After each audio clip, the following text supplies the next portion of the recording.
Hi everyone, I'm Doug Taylor, the CEO of the Smith family, and in National Volunteers Week, we wanted to talk about the difference that volunteers make with the Smith family through our important work of addressing educational inequality.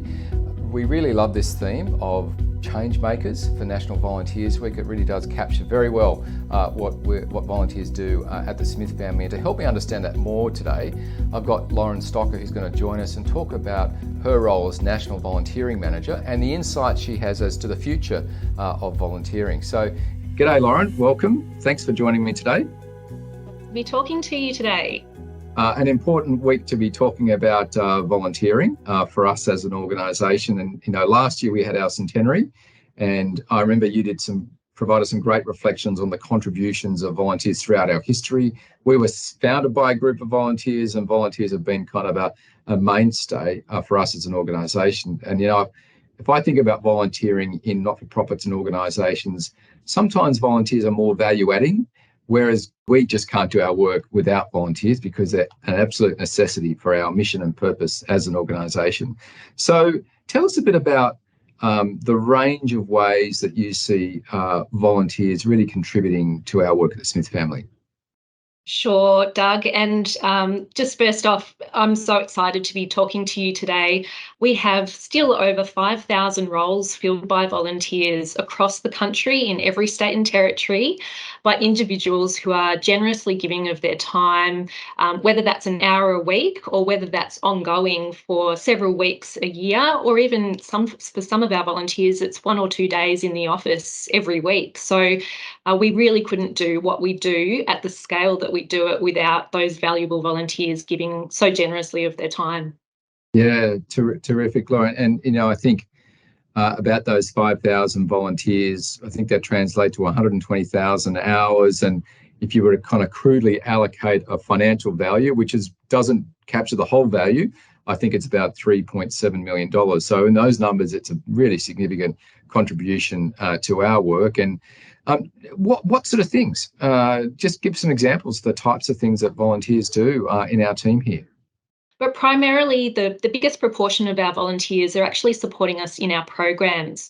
So those are the people who are volunteer tutors in some of our learning, our homework clubs, or potentially are playing the role of mentors in some of our online mentoring programs. So that does make up the biggest proportion, several thousand people doing those roles, or even supporting us behind the scenes in how we deliver those programs around the country.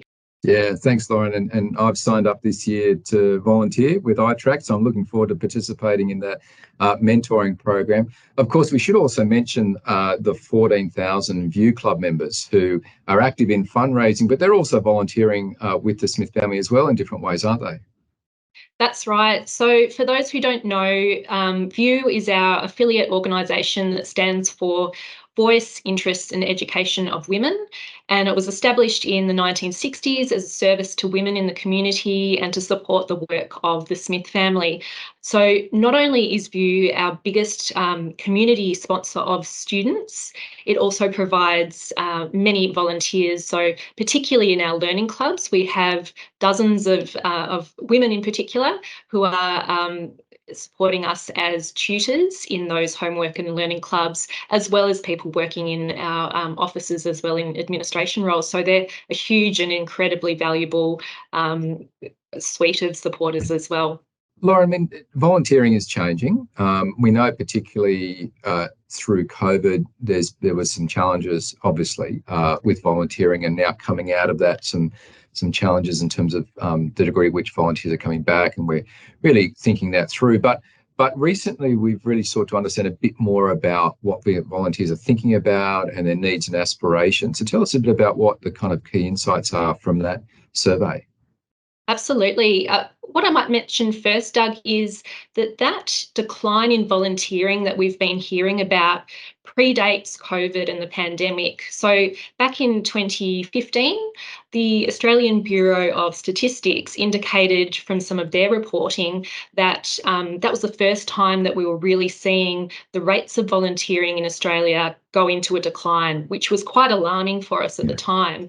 And we really started to think even back then about what do we need to do to future-proof how volunteering looks across the country, and certainly for organisations like the Smith family. And then, as you reflected, COVID really amplified that challenge, and we saw volunteers stop their activity across many parts of the country and across our communities. And the rate of return since the pandemic, and since those lockdowns in particular, the rate of return of volunteers coming back into our organisations across the country has been really slow. Happily, nearly 90% of respondents said that they did want to volunteer in the future, which is the good news. Right. That's really good news. Good.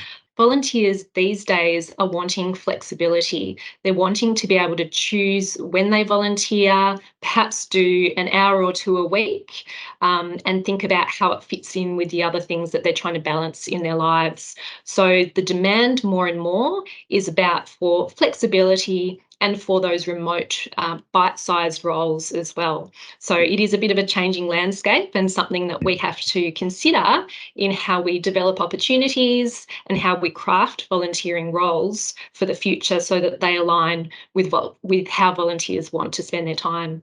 Yeah, that's terrific. Thanks, Lauren. That really good examples, and it's terrific that we're part of an organisation that's really making that investment in our volunteers and our volunteer managers, and just because that's such a critical part of what we do, and kind of really lines up very nicely, I think, with the theme of change makers. We're change making for our volunteers because of the change that they're making in our organisation and the community. So lots to do, and as you say, really important that we do that and do it well, given the demographic changes and the new needs and expectations of volunteers. So look, thank you very much. There's some great insights, and thanks for your work and the work of the team in supporting our wonderful volunteers. And of course, a big shout out to all of our volunteers today in celebrating National Volunteers Week, and we really appreciate the contribution they make to us, but most importantly, the students and families and communities that we work with, and of course our volunteer managers for all the supports that they provide as well. So thanks,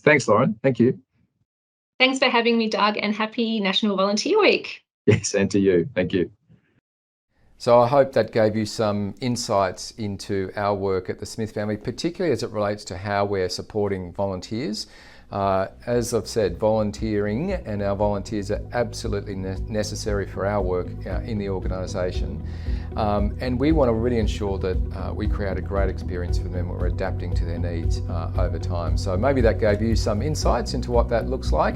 And you may also want to sign up to be a volunteer. So jump onto smithfamily.com.au. As I said to Lauren, I'm signed up as a volunteer myself, and looking forward to that experience, as I'm sure you would as well. So thanks very much, and happy National Volunteers Week.